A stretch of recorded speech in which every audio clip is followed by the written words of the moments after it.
सोचिए, अगर आपके घर का खर्चा बढ़ रहा है, पेट्रोल महंगा हो रहा है और डॉलर के सामने रुपया कमजोर और दुनिया में वॉर की टेंशन, तब अचानक घर के किसी मेंबर के अकाउंट से आपको लाखों करोड़ों रुपए मिल जाते हैं। आप बोलेंगे राहत मिल गई, लेकिन सवाल ये है कि जब आरबीआई खुद नोट छापने वाला, बैंकों का बैंक और देश की इकोनॉमी का गार्ड है, तो वो सरकार को इतना पैसा क्यों दे रहा है? क्या आरबीआई सरकार को लोन दे रही है, या ये एक्स्ट्रा प्रॉफिट है, या फिर इकोनॉमी के प्रेशर को संभालने की तैयारी? और सबसे बड़ा सवाल, क्या आरबीआई से इतना पैसा लेना इंडिया के लिए अच्छी न्यूज है या कोई हिडन डेंजर? आज की वीडियो में सब समझेंगे, लेकिन पहली बार आए तो चैनल को सब्सक्राइब करके बेल आइकॉन हिट कर लीजिएगा, जिससे आपको अपडेट मिलती रहे। तो रिपोर्ट के अकॉर्डिंग आरबीआई इस बार सरकार को फिर से हाईएस्ट एवर डिविडेंड दे सकती है। लास्ट ईयर आरबीआई ने सेंटर को करीब 2.69 लाख करोड़ का रिकॉर्ड प्लस ट्रांसफर किया था, और चर्चा है कि इस बार का पे आउट उससे भी काफी बड़ा हो सकता है। और रीजन बताया जा रहा है कि सरकार को फिस्कल सपोर्ट चाहिए। क्यों? क्योंकि भैया ग्लोबल सिचुएशन सिंपल नहीं है। वेस्ट एशिया क्राइसिस की वजह से क्रूड ऑयल प्राइस पर प्रेशर आ सकता है, जो दिख रहा है।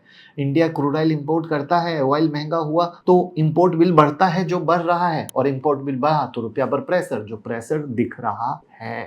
और रुपया कमजोर होते ही पेट्रोल डीजल के भाव बढ़ते हैं, जो आप बढ़ चुके हैं। यानी आरबीआई का ये डिविडेंड सिर्फ एक अकाउंटिंग नंबर नहीं है, ये सरकार के लिए एक फाइनेंशियल कुशन बन सकता है। तो अब सवाल ये होगा कि आरबीआई कमाता कैसे है? क्योंकि आरबीआई कोई प्राइवेट कंपनी तो है नहीं, तो फिर प्रॉफिट कैसे आती है? तो देखिए, आरबीआई की जो कमाई है कई जगहों से होती है। पहला सोर्स है बैंक को पैसा देना। जब कमर्शियल बैंक को लिक्विडिटी चाहिए होती है तो आरबीआई इन्हें शॉर्ट टर्म मनी देता है, उस पर इंटरेस्ट इनकम इनको मिलती है। दूसरा सोर्स है गवर्नमेंट की सिक्योरिटीज। आरबीआई के पास गवर्नमेंट बॉन्ड होते हैं, उन बॉन्ड पर इंटरेस्ट इनकम मिलती है। तीसरा सोर्स है फॉरेन करेंसी एसेट। आरबीआई के पास डॉलर, फॉरेन बॉन्ड, गोल्ड और फॉरेन एक्सचेंज रिजर्व होते हैं। जब ग्लोबल इंटरेस्ट इनकम आती है या फॉरेन एसेट की वैल्यू बढ़ती है तो आरबीआई की बैलेंस शीट स्ट्रांग होती है। चौथा सोर्स है फॉरेक्स ऑपरेशन। जब रुपीज डॉलर मूवमेंट होता है, आरबीआई डॉलर बाय सेल करके करेंसी मार्केट स्टेबलाइज करता है, तो कई बार इस प्रोसेस में गेन जनरेट होते हैं। तो आरबीआई का प्रॉफिट कोई दुकानदारी वाला प्रॉफिट नहीं है, ये प्रॉफिट आता है monetary operation, forex reserve, government bond और बैंकिंग सिस्टम को मैनेज करने से।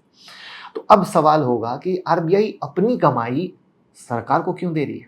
क्योंकि आरबीआई एक्ट के सेक्शन 47 के अंदर आरबीआई अपने खर्च, प्रोविजन और रिस्क बफर रखने के बाद जो सरप्लस बचता है उसे सेंट्रल गवर्नमेंट को ट्रांसफर कर सकता है। तो इसको सिंपल भाषा में समझिए कि आरबीआई पहले अपने लिए सेफ्टी फंड रखता है, मतलब कल को रुपीस को बचाना पड़े, बैंक को सपोर्ट करना पड़े, ग्लोबल क्राइसिस आ जाए, फॉरेक्स मार्केट में इंटरवेंशन करना पड़े, उसके लिए आरबीआई अपनी बैलेंस शीट में बफर रखता है। उसके बाद जो एक्स्ट्रा सरप्लस बचता है वो सरकार को डिविडेंड के रूप में दिया जाता है। यानी ये ऐसा नहीं है कि सरकार जब चाहे तो आरबीआई से पूरा पैसा निकाल ले। इसके लिए फ्रेमवर्क है, कैलकुलेशन है, रिस्क बफर है और बोर्ड की अप्रूवल है। ये इन्फॉर्मेशन पसंद आई तो वीडियो को लाइक कीजिएगा, तो मोटिवेशन मिलती है। अब ये गुड न्यूज क्या है? मतलब जैसे कहते हैं ना, हर न्यूज का पॉजिटिव और नेगेटिव होता है। तो अगर सरकार को आरबीआई से बड़ा डिविडेंड मिलता है तो सरकार के पास एक्स्ट्रा पैसा आता है। इससे फिस्कल डेफिसिट कंट्रोल करने में मदद मिलती है। और फिस्कल डेफिसिट मतलब सरकार की कमाई और खर्च के बीच का गैप। अगर सरकार को एक्स्ट्रा नन टैक्स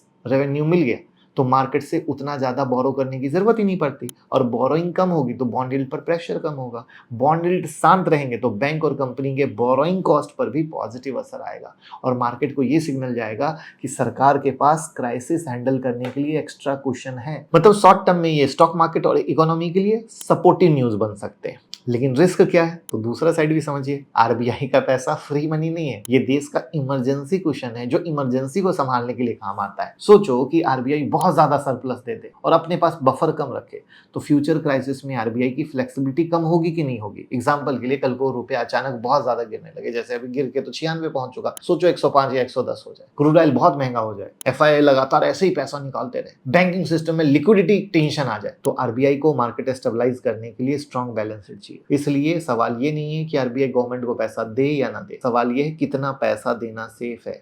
अगर डिविडेंड बैलेंस्ड है, रिस्क बफर स्ट्रॉन्ग है, इकोनॉमी स्टेबल है तो अच्छा है। लेकिन अगर सरकार हर मुश्किल में आरबीआई सरप्लस पर डिपेंड करने लगे तो लॉन्ग टर्म में ये कहीं से हेल्दी साइन नहीं है। आई बात समझ में? तो आपको क्या लग रहा है, सरकार क्या आरबीआई पे प्रेशर बना के ज्यादा पैसा ले सकती है? कमेंट में जरूर बताइएगा। अब यहाँ पर आप सोच रहे होंगे मेरे को क्या इस न्यूज से फायदा, मेरे घर, मेरी ईएमआई, मेरे पेट्रोल, मेरे इन्वेस्टमेंट पर क्या असर? तो देखिए, डायरेक्ट आपके अकाउंट में पैसा नहीं आएगा, लेकिन इनडायरेक्ट इम्पैक्ट जरूर है। अगर सरकार का फिजिकल डेफिसिट कंट्रोल में रहता है तो मार्केट का कॉन्फिडेंस बहुत अच्छा रहता है, बेटर रहता है। अगर सरकार की बोरोइंग कम होती है तो इंटरेस्ट रेट पर प्रेशर कम हो सकता है, रुपीज को सपोर्ट मिलता है, इंपोर्टेड इन्फ्लेशन का प्रेशर कम होता है, और रुपीज को सपोर्ट मिला तो सब कुछ अपने आप ही सही होने की तैयारी की तरफ चलता है। लेकिन अगर वेस्ट एशिया क्राइसिस लंबा चला, ऐसे ही क्रूड ऑयल महंगा रहा, ऐसे ही रुपया कमजोर हुआ, ऐसे ही पेट्रोल डीजल जो महंगे हो रहे हैं और महंगे हो जाएंगे, ट्रांसपोर्ट कॉस्ट बढ़ेगा, तो डेली एसेंशियल लाइफ पर प्रेशर आएगा। यानी आरबीआई का डिविडेंड एक राहत है, लेकिन परमानेंट सॉल्यूशन नहीं। तो फिर पूछोगे परमानेंट सॉल्यूशन क्या है? एक्सपोर्ट को बढ़ाना, ऑयल डिपेंडेंसी को कम करना, फिजिकल डिसिप्लिन रखना, मैन्युफैक्चरिंग को बढ़ाना, जिसके बारे में हमने कल भी बात की थी, उस वीडियो को जरूर देख लीजिएगा, और रुपीज को फंडामेंटली मजबूत करना। अब इन्वेस्टर का एंगल समझिए। आरबीआई डिविडेंड की न्यूज शॉर्ट टर्म में मार्केट सेंटीमेंट को पॉजिटिव कर सकती है, क्योंकि मार्केट को लगता है सरकार के पास एक्स्ट्रा फिजिकल स्पेस आया है, बैंकिंग सेक्टर को लिक्विडिटी का सपोर्ट मिलता है, बॉन्ड मार्केट में यील्ड सॉफ्ट होते हैं, infra, government spending, consumption linked sector को इनडायरेक्ट बेनिफिट मिलता है। लेकिन इन्वेस्टर को ब्लाइंड ब्लिस नहीं होनी चाहिए, क्योंकि असली ट्रिगर्ड होगा क्रूड ऑयल का प्राइस, रुपीज का movement, inflation data, government borrowing और आरबीआई की मॉनेटरी पॉलिसी, जिसको मैं यूट्यूब मेंबरशिप में लगातार बताता रहता हूं। अगर नहीं जुड़े हो तो जरूर जुड़ जाना। अगर डिविडेंड आया लेकिन ऑयल भी तेजी से बढ़ गया तो फायदा क्या होगा? कोई फायदा ही नहीं मिलेगा। इसलिए इस न्यूज को सिर्फ मार्केट उड़ेगा वाली हेडलाइन से मत देखिए, इसे ऐसे देखिए कि आरबीआई गवर्नमेंट को शील्ड दे रहा है, लेकिन तूफान खत्म नहीं हुआ है। तूफान तभी थमेगा जब क्रूड ऑयल का भाव नीचे आएगा। पूरी कहानी सिंपल है, आरबीआई सरकार को लोन नहीं दे रही है, आरबीआई अपनी कमाई का सरप्लस हिस्सा सरकार को ट्रांसफर कर सकती है। लास्ट ईयर ये अमाउंट 2.69 लाख करोड़ का था, इस बार उम्मीद है कि ये इससे ज्यादा होगा। गुड न्यूज ये है कि सरकार को फिजिकल कुशन मिलेगा। देखना है कि क्रूड ऑयल का भाव कब नीचे आता है और किस तरीके से आता है। वीडियो सच्ची और अच्छी लगी हो तो शेयर कीजिए। डीमेट अकाउंट, क्रिप्टो में अकाउंट